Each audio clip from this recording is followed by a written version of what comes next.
नानक जी ने एक अनूठे धर्म को जन्म दिया है जिसमें गृहस्थ और सन्यासी एक हैं। उनका संदेश यह है कि सिख धर्म का पालन केवल साधुओं और सन्यासियों के लिए ही नहीं, बल्कि गृहस्थ जीवन जीते हुए भी परमात्मा की खोज में रहना संभव है।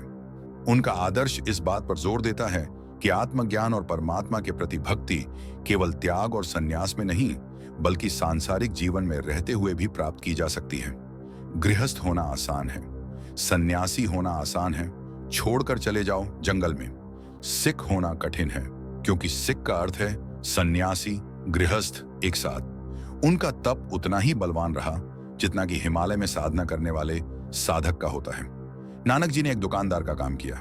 वे सामान तोलते हुए गिनती करते, 1 2 3, फिर 11 12 13, सब 13, सब 13।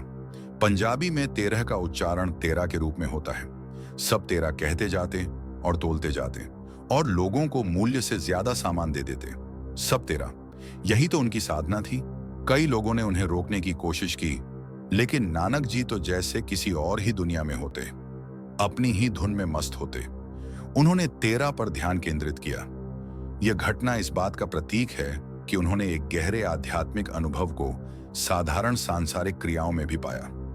यह कथा इस सच्चाई को उजागर करती है कि परमात्मा हर जगह मौजूद है, चाहे वह साधारण दुकानदार की दुकान हो या हिमालय की ऊंचाई। एक बार नानक जी के पिताजी ने उन्हें व्यापार के नियम समझाए और कुछ पैसे दिए। दूसरे गांव से सस्ता सामान खरीद लाना और इस गांव में आकर महंगा बेच देना, यही धंधे का गुण है। यहां जो चीज सस्ती हो खरीदना, दूसरे गांव में महंगे में बेचना, वही लाभ का रास्ता है। तो कोई ऐसी चीज खरीद कर लाना जिसमें लाभ हो। नानक जी जब सामान खरीद कर घर लौट रहे थे, उन्हें रास्ते में साधुओं की एक जमात मिल गई। वे साधु 5 दिन से भूखे थे। नानक जी ने उनसे पूछा कि यहां क्यों बैठे हो? पास के गांव में प्रस्थान करो, वहां भोजन मिल जाएगा। लेकिन साधुओं ने कहा, यही हमारा व्रत है। जब परमात्मा की मर्जी होगी वह भोजन देगा तो हम आनंदित हैं। भूख से कोई अंतर नहीं पड़ता। तो नानक जी ने सोचा कि इससे ज्यादा लाभ की बात क्या होगी कि इन परम साधुओं को यह भोजन बांट दिया जाए जो मैं खरीद लाया हूं बाहर गांव से। पिताजी ने यही तो कहा था कि कुछ ऐसा काम करो जिसमें लाभ हो। उन्होंने वह सब सामान साधुओं में बांट दिया। साथी था साथ में, उसका नाम बाला था। उसने कहा, क्या करते हो, दिमाग खराब हुआ है? नानक जी ने कहा, यही तो कहा था पिताजी ने, यही तो कहा था कि कुछ ऐसा काम करो जिसमें लाभ हो। इससे ज्यादा लाभ क्या होगा? बांटकर वे बड़े प्रसन्न घर लौटे। पिता ने कहा भी कि ऐसे तो व्यापार नष्ट हो जाएगा।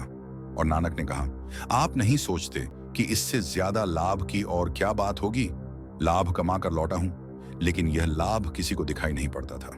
नानक के पिता कालू मेहता जी को तो बिल्कुल दिखाई नहीं पड़ता था। उनको तो लगता था लड़का बिगड़ गया, साधु संगत में बिगड़ा, होश में नहीं है। सोचा कि शायद स्त्री से बांध देने से राहत मिल जाएगी। अक्सर लोग ऐसा सोचते हैं। सोचने का कारण है क्योंकि सन्यासी स्त्री को छोड़कर भागते हैं, तो अगर किसी को गृहस्थ बनाना हो तो स्त्री से बांध दो। पर नानक जी पर यह तरकीब काम न आई, क्योंकि नानक जी किसी चीज के विरोध में न थे। पिता ने कहा, शादी कर लो। नानक जी ने कहा, अच्छा ठीक है। शादी हो गई, लेकिन उनके ढंग में कोई फर्क नहीं पड़ा। बच्चे हो गए, लेकिन उनके ढंग में कोई फर्क न पड़ा। नानक जी को बिगाड़ने का उपाय ही न था, क्योंकि संसार और परमात्मा में उन्हें कोई भेद न था। तुम बिगाड़ोगे कैसे? जो आदमी धन छोड़कर सन्यासी हो गया, उसे धन देकर बिगाड़ा जा सकता है। जो आदमी स्त्री छोड़कर सन्यासी हो गया, एक सुंदर स्त्री उसके पास पहुंचा दो, बिगाड़ सकते हो। लेकिन जो कुछ छोड़कर ही नहीं गया, उसको तुम कैसे बिगाड़ोगे? उसके पतन का कोई रास्ता नहीं है। इसीलिए नानक जी की तपस्या को भंग नहीं किया जा सकता।